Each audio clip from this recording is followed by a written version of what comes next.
하나님의 말씀 같이 나눌까요? 욥기 1장 1절에서 12절에 있는 말씀 한 절씩 나누어서 읽겠습니다. 우스 땅에 욥이라 불리는 사람이 있었는데 그 사람은 온전하고 정직하여 하나님을 경외하며 악에서 떠난 자더라.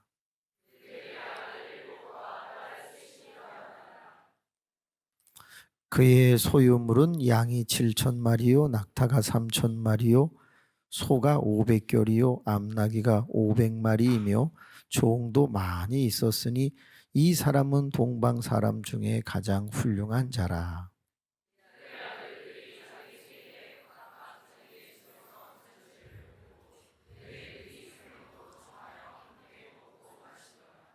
그들이 차례대로 잔치를 끝내면 욥이 그들을 불러다가 성결하게 하되 아침에 일어나서 그들의 명수대로 번제를 드렸으니 이는 욥이 말하기를 혹시 내 아들들이 죄를 범하여 하나님으로 마음으로 하나님을 욕되게 하였을까 함이라. 욥의 행위가 항상 이러하였더라.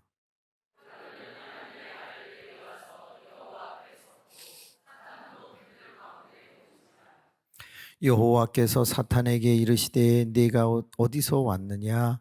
사탄이 여호와께 대답하여 이르되 땅을 두루 돌아 여기저기 다녀왔나이다.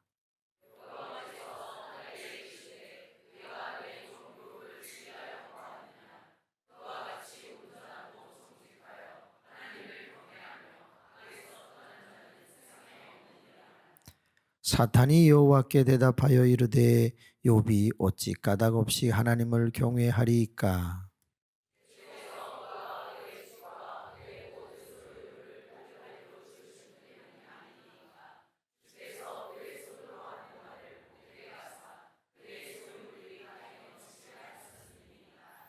이제 주의 손을 펴서 그의 모든 소유물을 치소서.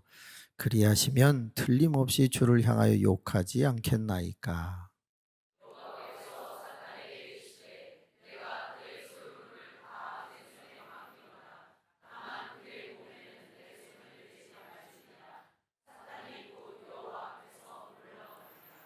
아멘. 아는 것이 힘인데 모르는 것이 너무 많은 그런 삶을 우리는 살죠. 남의 마음을 압니까? 하나님의 계획을 아시나요? 그래서 조 재즈가 아시나요? 라는 노래를 부르는데 여러분 들어보셨나요? 네. 정말 우리는 잘 모르고 살아갑니다. 근데 저는 늘 이렇게 믿습니다. 기록된 하나님의 말씀 속에서 길을 찾고 그리고 기도로 힘을 얻어 그 길을 가는 것. 그게 그리스도인의 삶이라고 생각합니다. 여러분, 우리 이 새벽에 나와 있는 영혼들에게는 말씀이 세 종류가 있다는 것을 혹시 들으셨나요? 첫째 말씀은요, 들은 말씀이 있습니다. 성경이 기록되기 전에는 들은 말씀, 오랄 트레디션이라고 하는 구전이 있었습니다. 즉 하나님께서 아브라함에게 직접 말씀하시는 거, 이삭, 야곱에게 직접 말씀하시는 거, 그때는 하나님의 음성을 들은 그런 말씀이 있었죠. 그런데 두 번째 말씀은 뭐죠? 오신 말씀입니다. 말씀이 육신이 되어 우리 가운데 오셨다. 그래서 예수님이 말씀이 된 거죠. 세 번째는 뭐죠? 그렇습니다. 기록된 말씀이 있는 것입니다. 우리가 가지고 다니는 이 기록된 말씀 말입니다. 그래서 우리는 항상 들은 말씀, 즉 나도 한번 하나님의 말씀을 들었으면 하는 그런 갈망이 있죠. 기도하다가 듣던 아니면 자다가 듣던 하여튼 우리도 하나님의 음성을 한번 들어봤으면. 두 번째는 우리는 예수님을 본 적이 없습니다. 근데 요한일서 1장 1절에서 3절 말씀에 보면 요한이라는 사람이 이렇게 말합니다. 본 바요, 들은 바요, 만진 바로다. 그는 예수님을 말씀 되시는 그 예수님을 보고 듣고 만져봤다. 우리도 예수님 한번 체험했으면. 근데 확실한 게 있어요. 그건 뭐냐? 기록된 말씀, 캐노나이제이션, 정경화된 이 1189장이 우리 앞에 있다는 거예요. 그러므로 우리는 하나님의 말씀을 다 들을 수 있습니다. 또 하나님의 말씀을 만날 수 있습니다. 또 하나님의 말씀을 우리가 읽으면서 체험할 수 있습니다. 오늘 이 새벽에도 하나님을 만나시기를 축원합니다. 말씀 속에서 주님과 교제하실 수 있기를 바랍니다. 근데 나도 모르는 사이에 벌어지는 일들이 있다고 오늘은 이렇게 말씀을 하시네요. 한번 따라합시다. 나도 모르는 사이에 은혜가 있다. 여러분, 나도 모르는 사이에 욥이라고 하는 사람이 은혜를 입었는데 첫째는 자녀들이 태어나는 거예요. 아들이 7이고 딸이 3이고 말이죠. 이렇게 자녀가 태어나는 것은 나도 모르는 사이에, 마음은 원이로되 나도 모르는 사이에 하나님이 주셔서 태어나는 거잖아요. 그죠? 우리 자녀가 있으신 분들은 하나님의 은혜라고 믿으시기를 축원합니다. 어머, 그런데 이 욥에게는 양이 몇 마리라고요? 7,000마리. 낙타가 몇 마리라고요? 3,000마리. 소가요? 500결이면 몇 마리예요? 1,000마리. 그 다음에 암나귀가 다 합하면 얼마예요?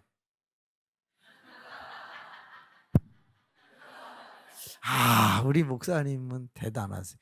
11,500마리예요. 그런데 욥이라고 하는 사람이 태어날 때 그걸 가지고 나왔나요? 그러고 보세요. 자기도 모르는 사이에 새끼가 자라서 새끼를 다시 낳는 그런 반복적인 아름다운 일들이 일어나면서 그에게는 11,500마리라고 하는 소유물이 생겨요.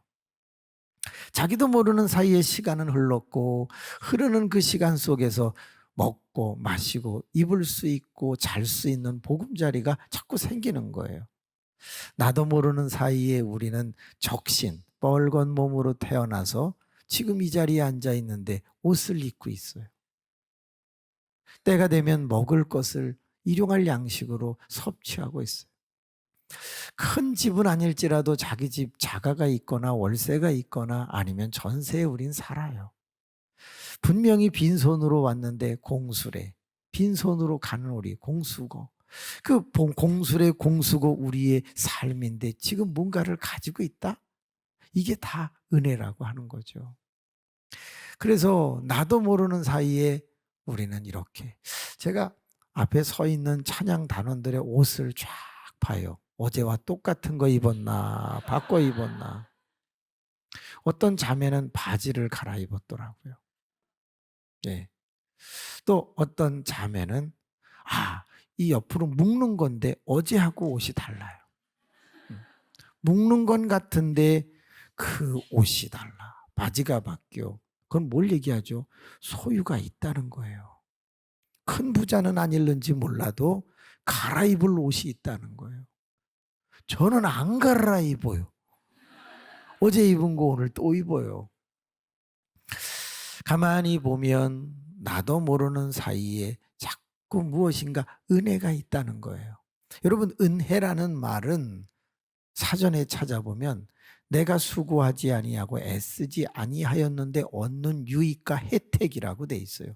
바꿔 말하면 공짜라는 소리, 공짜. 나도 모르는 사이에 은혜가 있다. 나도 모르는 사이에 공짜가 있는 거예요. 나도 모르는 사이에 자녀가 생기고 소유물이 생기고 나도 모르는 사이에 넘치는 거예요. 많으냐 적으냐를 떠나 감사할 수 있는 우리가 되기를 원합니다. 여러분, 나도 모르는 사이에 누군가가 내 옆에 앉아요. 그게 얼마나 큰 은혜인지 아세요? 내가 어느 날 교회 왔는데 아무도 내 옆에 앉지를 않아. 그것처럼 소외되고 괴로운 거 아세요? 사실은 누군가가 내 옆에 앉는다는 건 다른 말로 하면 심리적으로 부담이 덜하거나 없다는 거예요. 내가 싫어하는 사람 옆에 앉는 경우는 없거든요. 근데 내 옆에 누군가가 조용히 와서 앉아. 그것은 그 사람이 나를 부담스러워하지 않는다? 그것도 은혜인 거예요. 옆 사람 한번 봐봐요. 누가 앉았나? 여러분, 늘 앉는 사람이 앉는다. 그 위험한 거예요. 가끔은 이게 바뀌어야 돼요. 늘 앉는 사람만 앉으면 그걸 끼리끼리 은혜라고 그러는데, 그거 말고 가끔 이렇게 돌아가면서 바뀌어야 돼요. 그래야 많이. 제가 우리 교회 장로님 19분 중에 여쭤봤어요. 교인들 1000명 중에 이름 몇 명 외우냐? 제가 물어봤어요. 세상에 50명을 못 외워요. 왜 그런지 알아요? 그 교회를 35년, 40년을 다녔는데 왜 50명을 못 외워요? 아유, 목사님 얼굴은 아는데요. 이름까지는 옆에 안 앉은 거야. 내 편한 사람, 장로님은 장로님과 편한 사람들끼리 만나고 그러다 보니까 다른 사람의 이름을 외울 일이 없는 거예요. 앞에서 인사하고 대표 기도하고 서로 자꾸 마주치니까 얼굴은 알아. 근데 이름을 몰라. 내 이름 아시죠? 내 모든 생각도 아바라 부를 때 그가 들으시죠.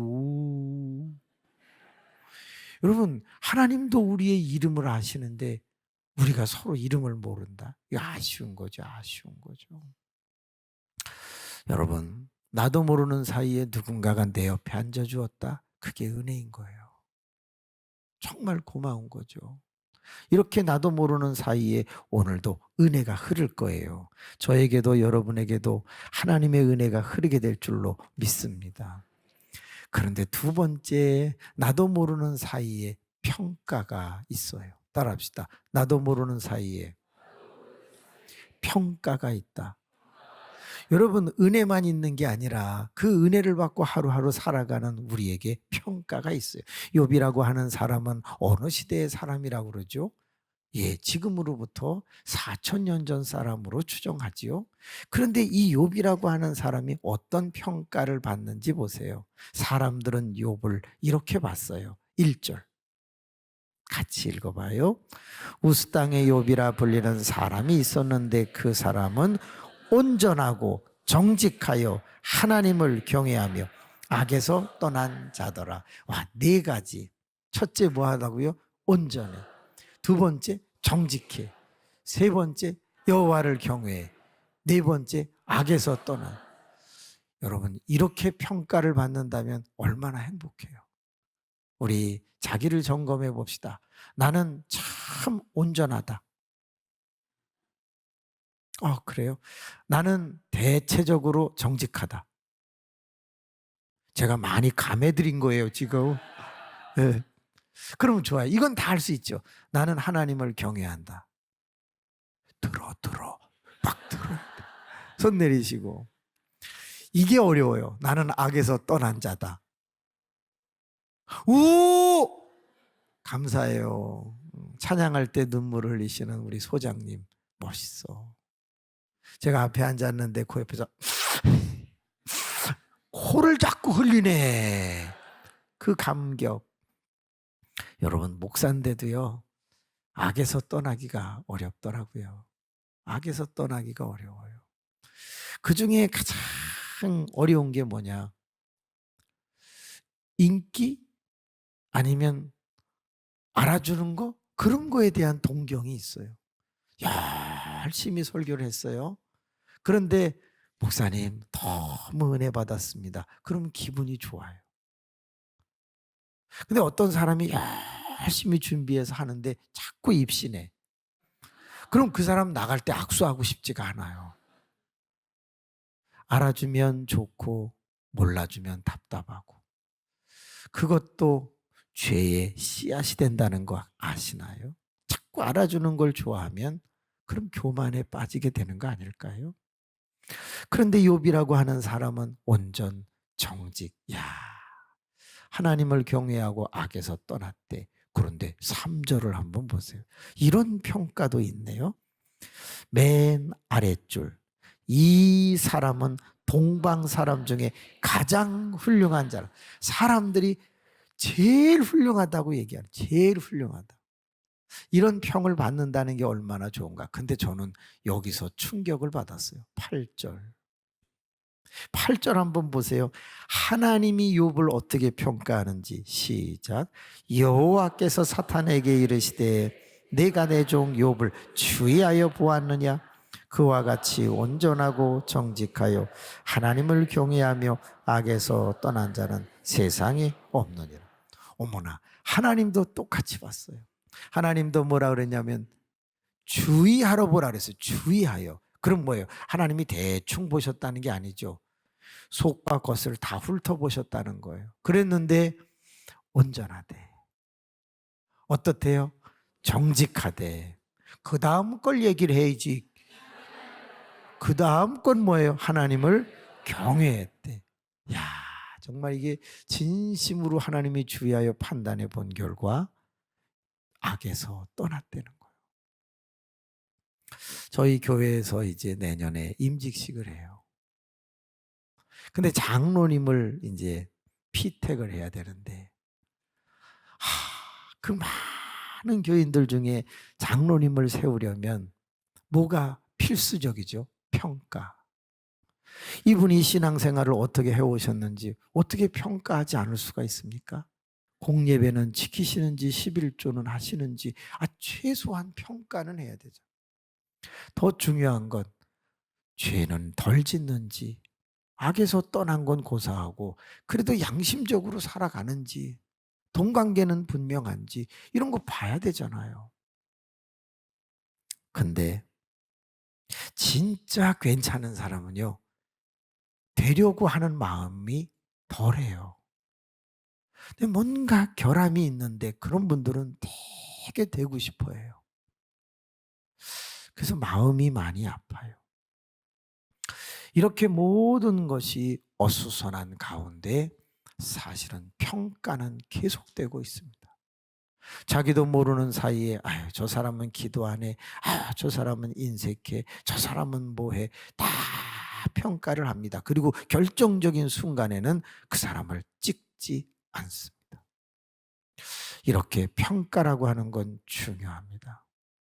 내가 아무리 의롭다고 큰 소리 쳐봐야 아니, 하나님도 평가하고 사람도 평가하고 놀라지 마세요. 사탄도 평가한다는 거예요. 나도 모르는 사이에 평가가 있다. 자, 시간 관계상 넘어갈게요. 따라합시다. 나도 모르는 사이에 시험이 있다. 예, 나도 모르는 사이에 시험이 오는데요. 잘 안 믿는 사람, 잘 못 믿는 사람에게만 시험이 오는 게 아니라 이렇게 인정받고 잘 믿어도 시험이 옵니다. 그러니까 여러분, 어느 날 갑자기 나에게 어려운 일이 왔을 때 힘들어하지 마세요. 못 믿어서 온 게 아니라 잘 믿어서 오셨을 수도 있어요. 성 어거스틴이라는 사람이 고백록에서 이런 말을 합니다. 만약에 당신의 삶에 아무 시험이 없다면 사탄은 당신 같은 존재는 시험할 가치도 없기 때문에 시험이 없는 것일 수 있다 그랬어요. 내가 요즘 너무 편안하게 되는 것은 내가 잘 믿어서가 아니라 시험할 가치도 없는 존재이기 때문에 시험이 없을 수도 있다는 거예요. 내버려둬. 쟤 내버려둬도 지옥 간다 야. 그런 수도 있다는 거예요. 그러니까 나도 모르는 사이에 시험이 왔다. 고린도서는 이렇게 말합니다. 감당하지 못할 시험을 주시지 않는다. 성경에는 시험이라는 단어가 세 가지의 단어로 사용되어졌는데 하나가 뭐죠? 하나님께서 아브라함을 시험하사, 거기는 테스트, 측정, 점검한다는 의미로 되어 있죠. 마태복음 4장, 사탄이 예수를 시험한다. 거기는 템프테이션, 유혹이라고 되어 있죠. 야고보서 1장, 너희가 여러 가지 시험을 만나거든 온전히 기쁘게 여기라. 거기서의 시험은 트라이얼, 역경이라고 되어 있어요. 살아가다 보면 사탄이 준 것도 아니고 하나님이 하신 것도 아니고 그냥 이 세상에 살면서 고난을 당하는 것이다. 그래서 트라이얼이란 말을 썼단 말이에요. 그런데 나도 모르는 사이에 유혹도 있을 수 있고 나도 모르는 사이에 역경도 있을 수 있어요. 그런데 이런 것을 만났을 때 그 시험이 없기를 바라지 말고 시험을 이기기를 바라는 마음으로 신앙생활을 훈련하는 거예요. 잘 훈련해 놓으면 시험이 왔을 때 견뎌낼 수 있는 에너지가 있는 거죠. 신앙생활을 똑바로 하지 않는 사람들은 시험이 왔을 때 견뎌내기가 어려운 거죠. 욥이라고 하는 사람이 견뎌내는 과정을 42장까지 쫙 썼는데 읽어보세요. 정말 눈물 나는 대목이 너무 많은 거죠. 여러분, 5월 23일이 무슨 요일이게요? 맞아요. 금요일입니다. 5월 23일 날 금요일 날 뭘 하냐면 드디어 제가 처음에 갔을 때 몸이 약했었으니까 뛰기를 시작했어요.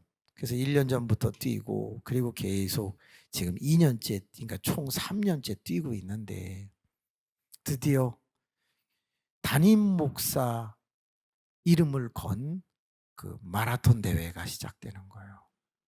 근데 이제 42.195 뛰기는 너무 어려우니까 10km 뛰기를 하는 거예요. 10km를 1시간 안에 들어오면 금반지를 받는 거예요. 따라합시다. 금이 최고다. 그리고 5km를 30분 안에 들어오면 되는 거예요. 그러면 5km를 30분 안에 들어오면 1km, 1000m를 몇 분에 뛰어야 하냐면 약 6분 20초 정도에 뛰셔야 돼요. 우리 뭐 옛날에 체력장 했잖아요. 그런데 1km를 그때는 4분 안에 5분 안에 들어오도록 우리 학생들을 훈련시켰죠. 그러니까는 1km를 6분 20초 안에만 들어올 수 있으면 그러면 반돈을 받을 수가 있는 거예요. 그래서 3년을 뛰었으니까 5월 23일 날 원하는 교인은 나와라. 그래서 이제 원하는 교인들 수십 명과 함께 그 올레길이나 둘레길을 뛰기 시작하는 거예요. 옷 탁 입고 빤스 입고 이제 런닝거 입고 막 뛰는. 그럼 왜 5km를 5분에 했을까요? 제가 딱 5분이거든. 항상 그 교회의 기준은 성령님 그리고 담임 목사님의 어떤 수준인 거거든요. 제가 뛰어보니까 5km를 그 30분 안에 들어올 수 있겠더라고요. 근데 쉽지 않습니다. 네. 런닝으로 만약에 뛰신다면 그렇습니다. 약 9.8 내지 10km 정도를 놓으셔야 그 속 시간 안에 들어올 수 있습니다. 벌써 많은 분들이 신청했는데 여성은 단 한 명도 없습니다. 놀랍게도 68세 되신 장로님이 신청을 하셨습니다. 그분은 절대 못 받습니다. 네. 완주도 어려울 겁니다. 여러분, 나도 모르는 사이에 많은 시험이 있는데 그 마라톤을 뛴다 아니면 달리기를 뛴다 그것도 자기의 육체를 시험해 보는 건데요. 누가 이길 수 있을까요? 평상시에 했던 사람만 시험을 이길 수 있는 거예요. 갑자기 어느 날 가난이 찾아와도 어떻게 이길 수 있나요? 보세요. 욥이라고 하는 사람이 시험이 왔는데 11,500마리를 다 빼앗겼습니다. 갑자기 잘 믿는데도 시험이 왔는데 10명의 자녀가 다 죽었습니다. 세상에 그렇게 사랑해서 그의 몸을 통해서 10명의 자녀를 낳은 그 아내가 하나님을 저주하고 죽으라는 시험이 왔습니다. 아내 떠나 자녀 떠나 물질 떠나 그리고 시험이 왔는데 자기 몸에 기왓장으로 긁어야 할 만한 병이 왔습니다. 혹자는 피부암이라는 뭐 그런 말을 사용하기도 하대요. 시험이 너무 혹독하게 왔는데 어떻게 그는 이겨낼 수 있었을까요? 그렇습니다. 온전하고 정직하고 하나님을 경외하고 악에서 떠나는 걸 습관화하고 그것을 생활화했기 때문에 말은 힘들다고 하지만 그래도 견뎌낸 것은 아닐까라고 하는 거예요. 사랑하는 교우 여러분, 기억하세요. 나도 모르는 사이에 오늘도 은혜가 있다니까요. 그러나 기억하세요. 나도 모르는 사이에 하나님도 사탄도 많은 사람들도 여러분을 평가하고 점수 매기고 있다는 걸 기억하세요. 다이빙을 딱 하면 물속에 팍 들어갈 때 물을 적게 튀고 수직으로 들어가면 딱 점수가 높죠. 근데 추접스럽게 막 물을 튀면 점수가 낮죠. 우리의 하루의 삶이 추접스러우면 평가가 나빠지는 거예요. 깔끔하면 그러면 하나님이 참 훌륭한 사람이라고 사람들도 평가하는 거예요. 그런데 두려워하지 마세요. 저도 모르는 사이, 여러분도 모르는 사이에 오늘 시험이 있을 수 있어요. 그런데 내가 신앙생활을 잘 해왔다면 그걸 두려워하지 않는 거예요. 그런데 내가 신앙생활을 제대로 못 해왔다면 이런 일이 터지면 어떻게 하지? 하고 자꾸 걱정을 하게 되는 거죠. 자, 옆 사람과 같이 위로합시다. 두려워하지 마세요. 두려워하지 마세요. 한 번만 더 합시다. 시험이 있을 수 있으나 두려워하지 마세요. 우리 학생들 중간고사, 기말고사 시험인데 두려워하지 마세요. 어차피 점수 나쁠 거 뭘 두려워합니까? 그냥 치면 되는 거지. 예. 그리고 거기다가 그냥 성경 막 써요, 이렇게. 예, 막 성경. 마지막으로 여러분에게 희망을 드리고 싶습니다. 나도 모르는 사이에 보호가 있습니다. 나도 모르는 사이에 우리가 신앙생활을 하고 있기 때문에 하나님이 보호하신다는 거죠. 12절 말씀을 제가 엄청 사랑합니다. 12절 말씀 같이 읽겠습니다.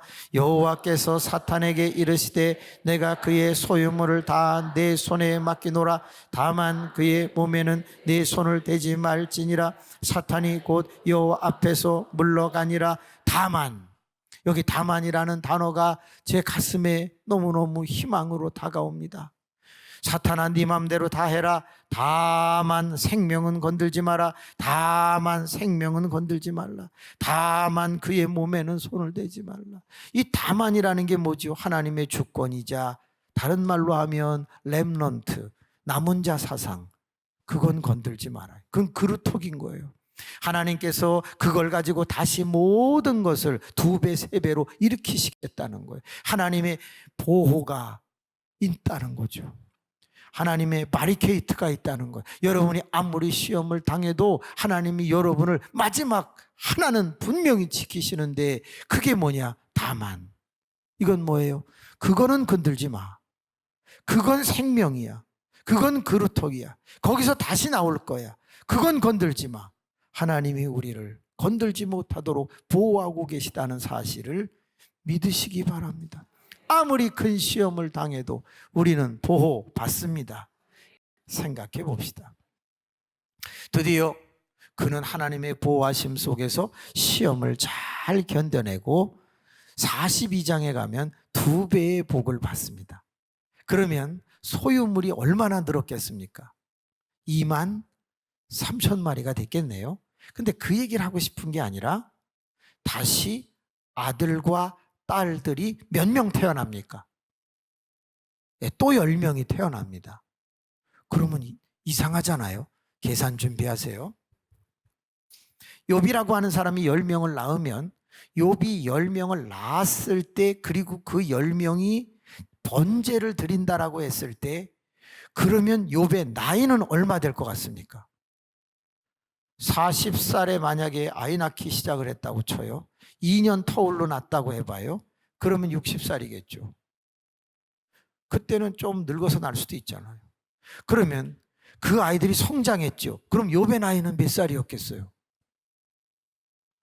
그러면 여러분, 여기서부터 이상해집니다. 욥의 부인의 나이는 어떻게 됐겠어요? 정비례해서 비슷하게 늙어가는 거잖아요. 그런데 욥의 시험이 몇 년 동안 계속됐어요. 그리고 다시 10명을 낳았대요. 그럼 욥의 나이는 몇 살 때 11번째 자식을 낳았겠어요? 아브라함만 100살에 낳은 게 아니에요. 그리고 창세기 25장 이후를 읽어보세요. 아브라함이라고 하는 사람이 그두라라고 하는 아내를 또 얻었다고 그래요. 사라가 죽은 다음에.